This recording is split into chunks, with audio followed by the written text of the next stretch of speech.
520 85 42. Ça reste relativement simple à faire, hein. Honnêtement. Il n'y a aucun souci. Du coup, t'enclaves tes deux leviers en haut. Et le but, c'est de rentrer ton talon le plus loin possible. Pour ces dimensions-là, la première gorge suffit, hein. Honnêtement. Tu vois, je force pas du tout. Je vais me mettre de ce côté-là pour changer et pour que tu puisses mieux voir. Et tu vois, je ne force pas. Mais vraiment, pas du tout. Allez, on va enlever celui-là, si tu veux revoir un peu mieux. Tu vois, tu le rentres. Alors, ça sert à rien de faire le bourrin, d'aller là. Il y en a plein qui vont là, ça sert à rien. Il faut vraiment aller là où ça commence à rentrer sur la jante. J'ai vraiment pris un peu simple exprès, hein. Tu vois que je ne force pas, ça se fait tout seul. Le remontage, ça va être pareil. Là, tu as plusieurs options. Soit tu le décales de gauche à droite pour ramener le pied en fait. Soit tu fais comme beaucoup, moi le premier, mais c'est pas bien. Tu tires ton talon, mais le dos apprécie pas. Ou soit tu mets ton levier et là sans forcer, ton pneu vient tout seul. Honnêtement, cette solution-là, concrètement, c'est la meilleure, hein. Il n'y a vraiment pas à tortiller. Ensuite, pour le deuxième talon, tu as plusieurs choix. Tu as ces leviers-là qui vont bien se prendre sur le bord de jante. Et le levier force. Ou alors tu continues avec tes haltes. C'est pareil, quand tu démontes ton deuxième talon, veille bien à ce que ce soit pas trop loin. Je l'avais déjà expliqué dans une précédente vidéo. Ton talon doit être le plus proche possible de la gorge. S'il est à cet endroit-là, tu vas te faire chier à le sortir. Donc vraiment, rapproche-toi le plus possible. Là, je suis quasiment au max. Après, je pourrais le tirer, hein. Je pourrais tirer dessus, faire le bourrin et le sortir. Là, le but du jeu, c'est quand même de montrer un petit peu comment ça fonctionne. Donc, généralement, je m'y prends comme ça, hein. Là, il y a les bras de relevage qui peuvent gêner, mais ça le fait quand même assez facilement. Je mets un premier levier que je bloque avec ma jambe. Je mets un deuxième levier. Après, c'est vrai qu'à expliquer, c'est assez, pas dire compliqué, mais c'est vraiment un ressenti. Tu vas voir, tu vois, si je vais trop loin, ça va pas aller. Si je vais assez loin, ça va pas le faire non plus. Faut vraiment sentir le levier, voilà, rentrer. Et après, honnêtement, il n'y a même pas besoin de forcer. C'est vraiment très simple, accessible à tout le monde. Ah, je peux te montrer avec les autres leviers, je pense. Si tu prends ton levier force, l'avantage, c'est qu'il va venir, hop, se prendre là sur le bord comme ça. Très peu de chance que ça glisse. Après, suivant les ailes, des fois, tu tapes un peu dedans. Mais avec ces leviers-là, c'est vraiment pour assurer le coup. Moi, je m'en sers pas plus que ça. Ensuite, tu peux forcer un petit peu, mais bon, j'aurais pu remettre un coup de levier quand même, histoire de pas m'user inutilement. D'autant plus qu'il fait quand même assez bon ce matin encore. Tac, on va revenir à notre place. Là, c'est vraiment du brut de brut, hein. Je vais changer la valve. Et puis après, on passe au remontage. Alors les jantes, il n'y a même pas d'excédent de gomme, hein. C'est vraiment très propre. Ça, c'est un bon gain de temps, ça. L'avantage du micro portatif, c'est que tu peux parler en fait tout en étant loin de la scène. Ça, c'est assez cool. Et ça va surtout m'éviter du montage audio. C'est vrai que ça me dérange pas, hein, mais si je peux gagner un peu de temps, honnêtement, je prends. Tac. Quand tu es sur une valve, moi j'appelle ça des valves mixtes en fait. C'est un peu caoutchouc, un peu acier, mais honnêtement, on voit que c'est quand même pas mal craquelé. Souvent, ça fuit pas quand même. Celles-là sont assez robustes par rapport au 100% caoutchouc. Mais bon, je préfère quand même la changer par sécurité. Ça fait quand même un travail plus pro. Certains vont quand même hurler parce qu'il n'y a pas de coup de brosse, mais honnêtement, c'est vraiment super propre. Mais par acquis de conscience, c'est quand même le faire. Le seul souci de la brosse, c'est que ça donne chaud. Enfin bon, c'est pas ce qui va me faire de mal à moi. Impeccable. Vraiment, tu veux t'aider à 100% pour le montage, et bah mets de la graisse. La graisse, c'est vraiment le meilleur allié. Même si moi, j'ai pas la meilleure graisse. Je pense que la meilleure sur le marché depuis des années, c'est la Tigre. Mais bon, celle-là fait quand même le taf. Le seul souci, c'est qu'il faut constamment remettre de l'eau. Été comme hiver, sinon elle sèche. Et on dire, on s'en fout, montre-nous le remontage. Et bah c'est ce que je vais faire. T'inquiète pas, ça arrive. Alors, ok. Ah, il y a plusieurs techniques. La technique bourrin, c'est ce que je fais souvent. Hein. Pneu sur l'épaule. Je le prends, schlac, je l'enquille sur la jante. T'as la technique du coussin, qui est super intéressante aussi. Mais là, honnêtement, j'ai envie de te dire flemme, pas envie de le sortir. Ou après, t'as la technique du feignant. Non, je plaisante, c'est pas la technique du feignant, mais c'est la technique vraiment. Quand t'as pas trop d'équipement, c'est la meilleure technique. Donc, je vais relever pour redescendre ma chandelle. Tac, pas trop non plus, ça sert à rien. Faut pas prendre de risques. Et je redescends un peu.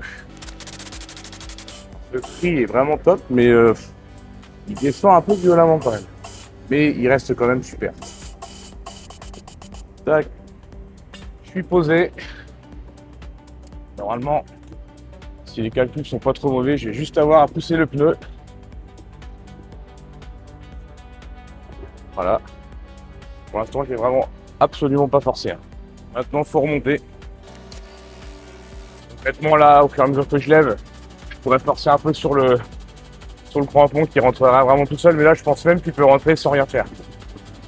Pas besoin de faire de coups de genou, de s'user, quoi. Même si je le fais aussi, mais voilà, avec le temps, on apprend quand même à faire attention. Là, on n'est absolument pas dans un sprint. Il y a le temps. Bon, on va pas non plus passer 1 heure, hein, mais ça ne sert à rien de se tuer. Même si j'aime bien taper sur les pneus. Je vais pas te mentir. Ça me plaît. Ouais, il rentre vraiment tout seul. Honnêtement. Des fois, juste de par son propre poids, boum. Il rentre easy. Bon, je suis embêté. Je vais relever ma chandelle. C'est vraiment toi. Je suis même limite, je pense. Ouais. Je frotte un peu par terre. Du coup, hop, on va se redécaler un peu. Donc, la technique du bon vieux coup de genou, mais bon, honnêtement là, ça sert à rien. Normalement, de par son poids, même s'il touche par terre un peu, et voilà, il est rentré. Et je n'ai même pas forcé. C'est un peu du bullshit, hein, tout ce qui est coup dans le pneu, machin, c'est peut-être pour le buzz après, mais tant mieux si ça marche. Tant mieux si ça marche. Ceux à qui ça plaît pas, bah il faut qu'à le faire. Tac. Ensuite, le plus simple. Alors certains mettent la pince en bas. Mettent la pince en bas et ils remontent leur pneu comme ça. Je déteste. Moi, je supporte pas. Je fais toujours la pince. Si tu prends une horloge, moi, ma pince, elle est à moins 10. Quasiment tout le temps. Entre moins 10 et moins le quart. Tac. Donc ensuite, pareil. Hein. On le pousse légèrement, mais vraiment, je force pas. Hein. Pour le remontage. T'as 90% des gars qui vont remonter avec ça. Parce que, encore une fois, ça se prend bien sur la jante, ça glisse pas. C'est le top. Mais tu peux remonter très bien avec tes haltes. Hop, on va se redécaler un peu. Là.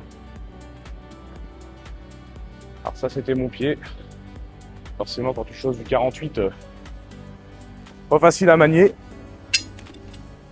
Faudrait presque un permis pour ça.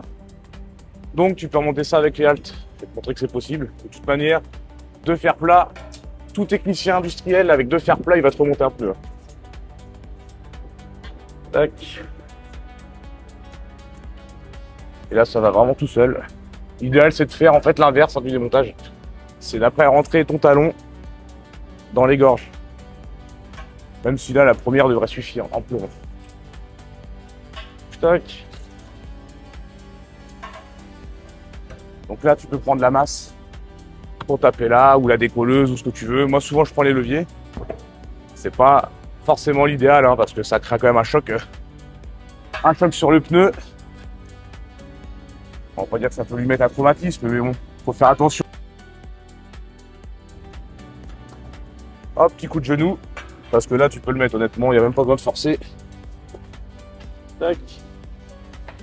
Toujours bien veiller à ce que ton pneu descende. S'il descend pas, tu vas galérer à le monter. Pareil, ça je te l'ai pas dit, mais normalement on monte à la valve. Je suis gaucher, je monte de ce côté-là. Les gauchers montent de ce côté-là. Ça après c'est vraiment chaque personne qui a sa manière de faire.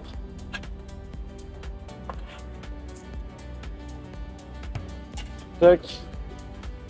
Et là, dernier coup de levier.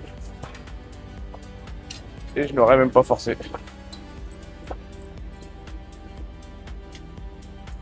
Donc vraiment, très simple, accessible à tout le monde.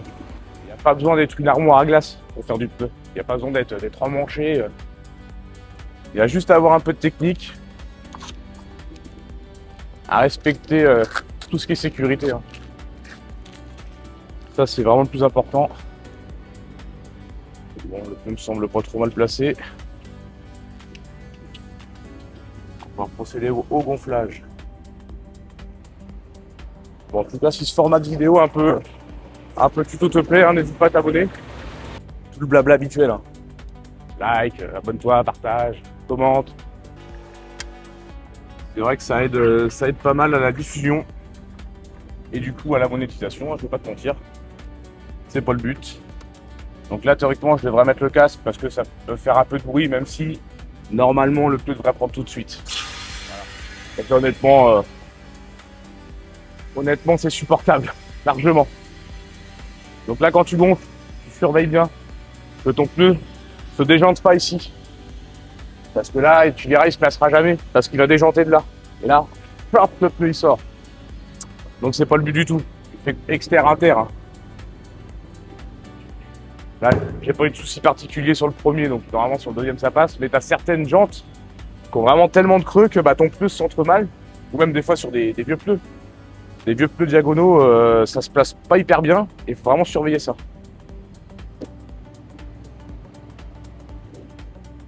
De même que ça.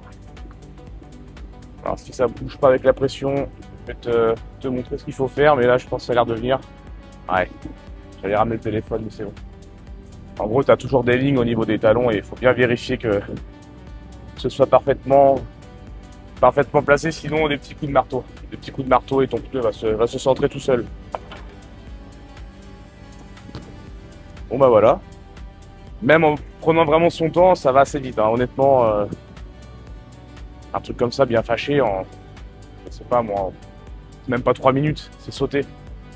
Si tu peux gratter la jante, allez, 5 minutes, parce que c'est même plus long de gratter la jante des fois. Mais là, honnêtement, concrètement, c'est vraiment le top. C'est une super config. Bon, à part pour l'intérieur, tu vois, je peux te remontrer. Pour décoller, c'est un peu galère, mais je ferai une vidéo de toute manière. Si ça intéresse, je ferai une vidéo sur comment décoller un pneu. Donc, bon, j'ai mes outils, mais je peux le faire aussi avec rien, entre guillemets. Pour montrer que c'est possible et qu'on n'a pas besoin de prendre la masse d'un autre tracteur ou une pelle. Souvent, les gars prennent une pelle avec le godet, flac. Mais bon, sur un peu que tu veux récupérer, t'as des chances quand même de l'abîmer, donc c'est pas du tout l'idéal. Pareil, les oreilles. C'est que j'avais peur de pas m'entendre parler avec le casque. Mais j'essaierai quand même. J'essaierai.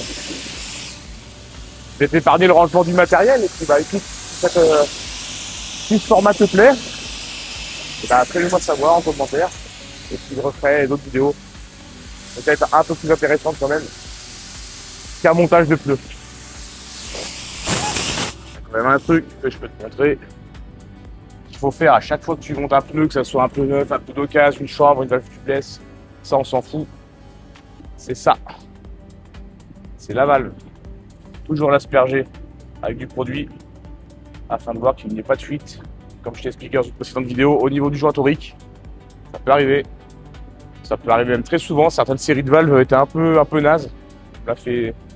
On me l'a fait remarquer dans les commentaires et je pense qu'on a eu les mêmes séries. Bon bah voilà, c'est plié. Je descends ça, je range le matos et je te dis à plus.